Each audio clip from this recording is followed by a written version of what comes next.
बिस्मिल्लाहिर्रहमानिर्रहीम। अस्सलाम वालेकुम। आज हमारा था कि concept of instruction set architecture हमारे पास क्या है, आईएसए हम इसे कहते हैं। Now that we have an understanding of some of relevant key terms, इससे पहले हमने कुछ की टर्म्स के बारे में बात कर ली। अब हम बात करेंगे कि असेंबली लैंग्वेज जो है उसकी परसेप्शन क्या है कंप्यूटर के हवाले से।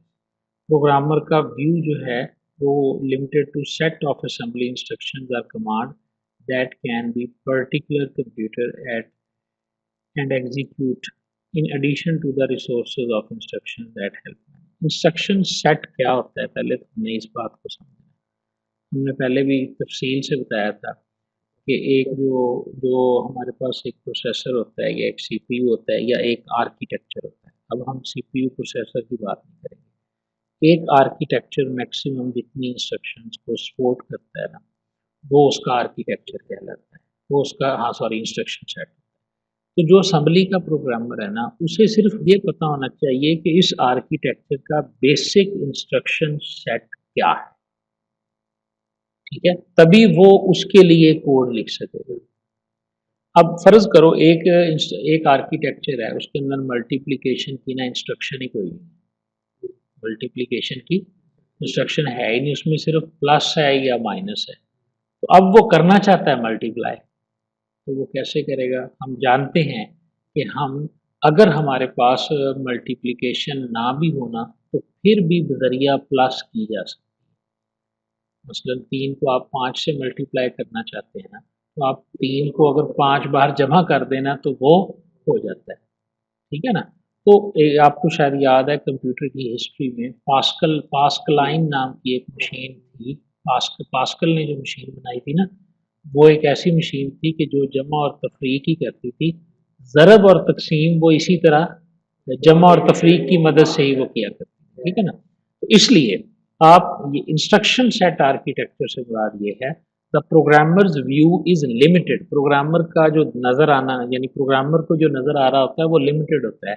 कहाँ तक? Set of all assembly instruction and command, उन तमाम असेंबली इंस्ट्रक्शन और कमांड्स के मजमूए की तरफ, that a particular computer eight hand execute understand, जो एक पर्टिकुलर डिज़ाइन या एक कंप्यूटर अंडरस्टैंड कर सके। In addition to the resources the these instruction help they manage. यानी दो चीज़ों का, एक इंस्ट्रक्शन सेट का उसे पता होता है और दूसरा जो उसके रिसोर्सेज होते हैं कि इसकी मेमोरी कितनी है या इसके सीपीयू की स्पीड कितनी है, इसमें कितने रजिस्टर्स हैं। इन चीज़ों की पर बेस करता है किसी भी प्रोग्रामर का व्यू। अगर उसे इन चीज़ों का पता है तो इसका मतलब ये है कि वो इसकी मदद से लिख सकता है। दीज रिसोर्सेज इंक्लूड, देखें जी क्या इंक्लूड करते हैं जी, मेमोरी स्पेस, ठीक है, और तमाम के तमाम रजिस्टर। एक आर्किटेक्चर में कोडिंग करने के लिए एक असेंबली लेवल के प्रोग्रामर को उसकी मेमोरी का पता होना चाहिए, उसके रजिस्टर्स का पता होना चाहिए और उसके इंस्ट्रक्शन सेट का पता होना चाहिए। Note that we use the memory reverter memory space instead of memory. इसका क्या मतलब है? Memory space has to be filled with memory chips for a particular implementation that is still source available to the program. Memory का हम लफ्ज़ use नहीं किया, हमने उस पर्टिकुलर मेमोरी को कहा है जो प्रोग्रामर को चाहिए होती है। मेमोरी तो रैम भी है, मेमोरी कैश भी है, रजिस्टर्स भी है, लेकिन एक प्रोग्रामर को जो अवेलेबल मेमोरी होती है ना, वो कितनी है? प्रोग्रामर की अवेलेबल मेमोरी आपने उसमें पढ़ा, असेंबली लैंग्वेज में पढ़ा था, आपको याद होगा, प्रोसेस एड्रेस स्पेस। कि जब भी एक प्रोसेस मेमोरी में क्रिएट होता है ना, तो उसे उसकी एक एड्रेस स्पेस बन जाती है। उसमें ही उसकी आइडेंटिटी भी पड़ी होती है, उसके वेरिएबल भी, उसकी रेफरेंसेस सारे उसी स्पेस में ही होते हैं और वो फिक्स्ड भी होती है और एक्सटेंडेबल भी होती है। शुरू में वो फिक्स्ड होती है लेकिन हीप में से उसे मजीद भी मेमोरी एलोकेट हो सकती है। तो ये मेमोरी स्पेस से मुराद ये कॉन्सेप्ट है, ओवरऑल मेमोरी उसकी नहीं है। This set of instructions and operations that resources together is called instruction set architecture। इस तरह का जो आर्किटेक्चर है जिसमें सेट ऑफ इंस्ट्रक्शंस आ गई और उसके बाद जो रिसोर्सेज आ गए, इन दोनों को मिला के जो आर्किटेक्चर हमारे पास बनता है, इसे हम ISA कहते हैं। It is the ISA which serve as an interface between program and the functional unit of the computer. Computer का जो फंक्शनल यूनिट है उसके और इंटरफेस के प्रोग्राम के दरमियान प्रोग्राम क्या क्या कर सकता है इसे पता चलेगा ISA की मदद से, ठीक है। और अगर हम जाएं फंक्शनल पार्ट के ऊपर कि ये पार्ट कौन कौन से ऑपरेशन परफॉर्म कर सकता है तो ये भी उसे पता चलेगा ISA के इंटरफेस, ये यहाँ से ये कर सकता है, ठीक हो गया जी। उसके बाद आ गया कंप्यूटर आर्किटेक्ट व्यू, जो हमने पहले बात की कि एक आर्किटेक्ट को कंप्यूटर कैसे नजर आता है, कैसे नजर आता है, वो किस तरह देखता है एक कंप्यूटर को। The architect view is concerned with the design of entire system. Number one तो उसे पूरे सिस्टम के डिजाइन का पता होता है। अब डिजाइन से मुराद क्या है, एक कंप्यूटर के डिजाइन से क्या मुराद है, तीन चीजें, नंबर ऑफ रजिस्टर्स, मेमोरी, उसकी स्पेस कितनी है, और उसके बाद नहीं मेमोरी की के बाद उसका इंस्ट्रक्शन, ये चीजें उसका डिजाइन बनाते हैं, as well as ensuring its optimum performance, ठीक है। The optimality is measured against some quantifiable objectives that are set out before design process begins. These objectives set basis for functionality required to the machine to be designed. ये थोड़ा सा different concept है, लेकिन ये देखेंगे हमें जिस जिस डिजाइन का पता होना चाहिए। Number one, design the ISA, ठीक है, ISA और उसके बाद ऑप्टिमम प्रोग्रामिंग, ये हमें पता ISA क्या होता है ये भी हमने डिस्कस कर लिया। अगर एक कंप्यूटर आर्किटेक्ट है और वो कंप्यूटर को फर्ज करें डिज़ाइन ही करना चाहता है, ठीक है, तो आर्किटेक्ट के सामने तो डिज़ाइनर पड़ा, तो वो डिज़ाइन करना चाहता है तो सबसे पहले वो जो पीछे हम पढ़ के आए हैं रिसोर्सेज और ऑपरेशंस, जिसको हमने ISA का नाम दिया, सबसे पहले तो वो ISA को करेगा, और ये करने के साथ साथ उसके साथ एक ऑब्जेक्टिव लगा होगा, और वो ऑब्जेक्टिव क्या होगा, ऑप्टिमम प्रोग्रामिंग यूटिलिटी। ऑप्टिमम का मतलब होता है लेस कास्ट में ज़्यादा परफॉर्म करना, यानी वो रिसोर्सेज कम यूटिलाइज करेगा और उसकी जो परफॉर्मेंस होगी वो ज़्यादा होगी। इस ऑब्जेक्टिव को मद्देनजर रखते हुए ISA को डिज़ाइन करना है, समझ आ रही है। ये नहीं कि आप कहें जी कि मेरा ये इंस्ट्रक्शन सेट जो है ना ये सबसे एफिशिएंट है लेकिन इसके लिए रैम इतनी चाहिए, ऐसे नहीं। With in parameters, with in objectives. तो रैम जब आपको पता है कैश महंगी चीज होती है, आज के प्रोसेसर में 2-3 MB कैश है सिर्फ MB में। Design the hardware that best implementation of instructions that are made available to ISA in the program. जितने ISA के अंदर आपने रिसोर्सेज डिफाइन किए हैं उसके लिए हार्डवेयर को डिजाइन करना। आपने कहा जी कि मुझे इतने रजिस्टर चाहिए, मुझे इतनी मेमोरी एड्रेस स्पेस चाहिए, तो उस हवाले से फिर उस हार्डवेयर की डिजाइनिंग होना। यूजर परफॉर्मेंस मेजरमेंट टूल, फिर परफॉर्मेंस मेजरमेंट टूल जैसे होते हैं, कुछ ऐसे प्रोग्राम होते हैं जिसके जरिए मशीन की परफॉर्मेंस को चेक किया जाता है। वो टूल्स उसके पास होने चाहिए ताकि वो चेक कर सके कि क्या मैंने वाकयातन ही जो ऑब्जेक्टिव अचीव बना सेट किए थे उसके मुताबिक मैंने डिज़ाइन किया है। और आखिर पे क्या है, balance performance of CPU, memory, IO devices and interconnection. ये बात हमने पहले की थी।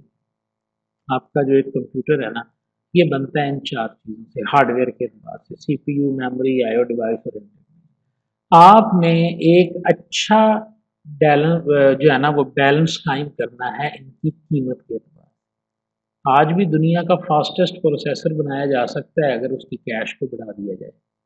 यानी आप कंप्यूटर की कैश जो है वो 6 MB 8 MB है, आप कैश को 16 MB कर दो, आपका कंप्यूटर की परफॉर्मेंस एक्स्ट्रा ऑर्डनरी हो जाएगी। लेकिन 16 MB कैश करेंगे तो प्रोसेसर की कीमत जो है ना वो 10 गुना बढ़ जाएगी। अगर एक प्रोसेसर 7,000 का है तो वो प्रोसेसर 70,000 का हो जाएगा। तो 70,000 का अगर प्रोसेसर लैपटॉप में लगेगा तो वो लैपटॉप 3-4 लाख का हो जाएगा, उसे कौन खरीदेगा, समझ आ रही है।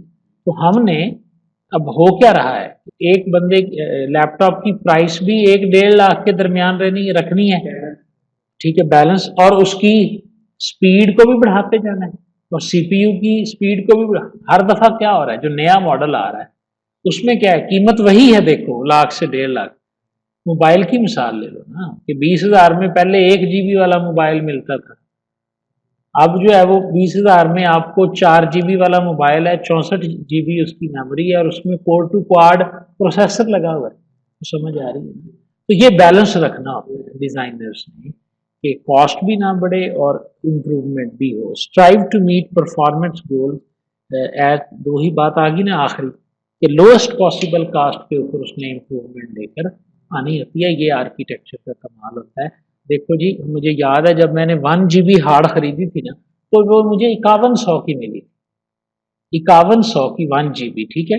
अब उन्होंने उस वक्त 1 GB ही बनती थी, फिर जब उन्होंने 2.1 बनाई 1 GB, 1998 की बात कर रहा हूँ, तो उस वक्त उन्होंने क्या किया, उन्होंने ये अब 2.1 तो बन सकती है लेकिन कीमत जाती है जाके 10,000 पे, तो उन्होंने 2.1 GB को ऐसी टेक्नोलॉजी और बैलेंस के साथ बनाना है कि कीमत में थोड़ा सा फर्क आए और बाद में वो दोबारा 1 GB वाली प्राइस पे ही आ जाए। टेक्नोलॉजी का ये असूल है, याद रखो। आपने देखा ना कि फोन महंगे नहीं हो रहे, कीमत वही है, परफॉर्मेंस उनकी जो है ना वो इंक्रीज कर रही है। This is technology and evolution of technology, ठीक है ना। तो उसके पीछे यही 5 प्रिंसिपल्स हैं। आप देख रहे हो कि परफॉर्मेंस को भी बेहतर करना है और लोएस्ट पॉसिबल कॉस्ट के ऊपर करना है, ठीक है। कौन कौन से ये टूल्स यूज करता है कंप्यूटर आर्किटेक्चर? इसके पास सॉफ्टवेयर मॉडल होते हैं, सिमुलेटर होते हैं और एमुलेटर होते हैं, ठीक है। सिमुलेटर क्या होता है जी? एक ऐसा environment, man made artificial environment को हम कहते हैं। कोई डिवाइस है जिसके ऊपर आप कुछ परफॉर्म करके देख रहे हैं, लेकिन वो डिवाइस एक्चुअली आप जहाज बना के उड़ाना चाहते हैं, ठीक है ना। अब पूरा जहाज बना के उड़ा के तो नहीं देखेंगे कि ये उड़ेगा या नहीं उड़ेगा, तो पहले आप उसका कुछ सिमुलेशन बनाएंगे, ठीक है ना। That is called simulation. और एमुलेटर क्या है? एमुलेटर ना किसी हार्डवेयर मशीन का सॉफ्ट वर्जन होता है, किसी हार्डवेयर मशीन का, यानी वो हार्डवेयर मशीन तो बाद में बनेगी ना, पहले उसको सॉफ्ट की शक्ल में बना के कंप्यूटर में या किसी ऑपरेटिंग सिस्टम में चलाया जाता है। अभी आप देखो, आपके पास, मैं मिसाल देता हूँ, आपके पास है ये क्या उसे कहते हैं जिससे बच्चे गेम खेलते हैं? PSP कहते हैं, वो जो प्ले स्टेशन नहीं होता, प्ले स्टेशन कहते हैं। प्ले स्टेशन पे लोग गेम खेलते थे ना, CD DVD डालते थे। अब वो प्ले स्टेशन कंप्यूटर में कैसे चला? कंप्यूटर में उस प्ले स्टेशन का एक एमुलेटर क्रिएट किया गया। समझ आई बात? अच्छा, आप चाहते हैं कि व्हाट्सएप और ये सारी चीजें आपके कंप्यूटर में चलें, आप अपने कंप्यूटर में ब्लू स्टैक के नाम का एमुलेटर इंस्टॉल करोगे। जो ब्लू स्टैक है ना, ये पूरा मोबाइल है, ये पूरा एमुलेशन है किसकी? मोबाइल की। ब्लू स्टैक आप अपने कंप्यूटर में इंस्टॉल कर लो, समझ लो आपके कंप्यूटर में एक मोबाइल क्रिएट हो गया। आप अपने CPU की उसे रैम दे दोगे, अपने आपकी 8 GB रैम है, आप उसे 2 GB रैम दे दो, उसे 10 GB हार्ड दे दो, तो अब वो चल गया। एंड्रॉयड भी उस पर चल रहा है, अब आप उस पर व्हाट्सएप इंस्टॉल करो, ईमो इंस्टॉल करो, जो मर्जी। ब्लू स्टैक आप एक ऐप है, एक गेम है, आपको पसंद है, आप मोबाइल में खेल रहे हैं, आप चाहते हैं कि नहीं जी मैं कंप्यूटर में खेल लूंगा, ठीक है, तो आप ब्लू स्टैक को इंस्टॉल करो और उस गेम को वहां पे फ्री है ब्लू स्टैक्स। तो इस तरह एमुलेटर्स मौजूद है। वर्चुअल मशीन का कॉन्सेप्ट क्या है? देखो, आप चाहते हो कि आपके पास विंडो 10 है, इसके अंदर लिनक्स इंस्टॉल कर लो। अब लिनक्स कैसे इंस्टॉल होगा? आप विंडो के अंदर एक सॉफ्टवेयर यूज करते हो, वीएम वेयर इंस्टॉल करते हो ना, तो आपके कंप्यूटर के अंदर एक और कंप्यूटर क्रिएट हो जाता है। अब आप उस कंप्यूटर के ऊपर जो मर्जी इंस्टॉल कर लो, लिनक्स इंस्टॉल करो, विंडो इंस्टॉल करो, दूसरी विंडो इंस्टॉल करो। आपने उस प्रोग्राम को चलाना है तो क्या चलना है? कंप्यूटर चलना है। कंप्यूटर, पूरा कंप्यूटर चल जाएगा, आपकी विंडो पीछे रह जाएगी और आपका पूरा कंप्यूटर। ये एमुलेटर्स और सिमुलेटर्स हैं। हाँ जी, मैं परफॉर्मेंस बेंचमार्क होने चाहिए, प्रोग्राम्स होते हैं, स्पेशलाइज्ड मेजरमेंट प्रोग्राम्स होते हैं, डाटा फ्लो एनालिसिस होता है, काफ़ी पार्ट्स और मशीनरीज होती हैं जिनकी मदद से एक आर्किटेक्चर जो है, ये एज इट इज़ आपको याद करना पड़ेगा कि कौन कौन से यूजफुल टूल जो है ना वो इसके पास होते हैं। उसके बाद आ गया जी लॉजिक डिजाइनर व्यू। अब एक हार्डवेयर है, एक उसकी लॉजिक है, ठीक है। Logic designer is responsible for the design of machine at logic gate level. हाँ, आपको पता है, हमने पीछे पढ़ा है कि DLD के अंदर हमने पढ़ा कि हमारे पास जो है ना 1+1 क्या होता है। हम दो रकमों को अगर जमा करना चाहते हैं ना, तो बाइनरी में हमने पढ़ा कि जी हम 1+1 करेंगे, फिर हमने एडिशन भी पढ़ा, मल्टीप्लाई। लेकिन ये चीज़ें कंप्यूटर के अंदर चिप में कैसे परफॉर्म होती हैं? चिप में परफॉर्म करने के लिए मैथमेटिकली हमने पढ़ा एंड ऑपरेशन होता है, आर होता है, नॉट होता है, एक्सऑर होता है, ठीक है। लेकिन हार्डवेयर में इन चीज़ों को इम्प्लीमेंट करने के लिए हमने पढ़ा एंड गेट होता है, ये पुर्जा है, नैंड गेट होता है, नॉर गेट होता है, और गेट होता है। तो वो अब सर्किट किससे बनता है? इन गेट्स को इकट्ठा करके हम जब लगाते हैं ना तो एक सर्किट बनता है जो इनपुट लेता है और उसमें जो कुछ भी हमें करना होता है ना वो ये एंड और नॉर गेट करके ना तो हमें आउटपुट मिलते हैं। समझ आ रही है? तो इस लेवल का डिज़ाइन करना ये लॉजिकल डिज़ाइनर की होता है।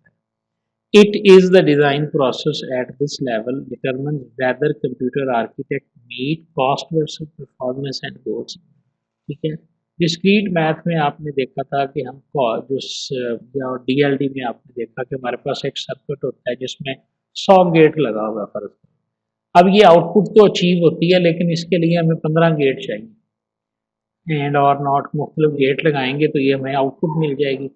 15 गेट को और परफॉर्मेंस को आपने बैलेंस रखते हुए आपने उस आउटपुट को जनरेट करना है। The computer architect and logic designer have to work in collaboration to meet cost and performance objective of the machine. No doubt आप मशीन तैयार कर सकते हैं, गेट्स लगाते जाएंगे, आउटपुट आपकी बदलती जाएगी, लेकिन आपने कोशिश ये करनी है कि आपकी आउटपुट जो है वो कॉस्ट के अंदर है। This is the reason why single person और single team performing the task of system architecture design and logical design. ये ध्यान में रखिएगा कि हम एक ही टीम और एक ही बंदे के जरिए ये सारा काम लगाया होता है ताकि वो इसको कर सके। ठीक है जी।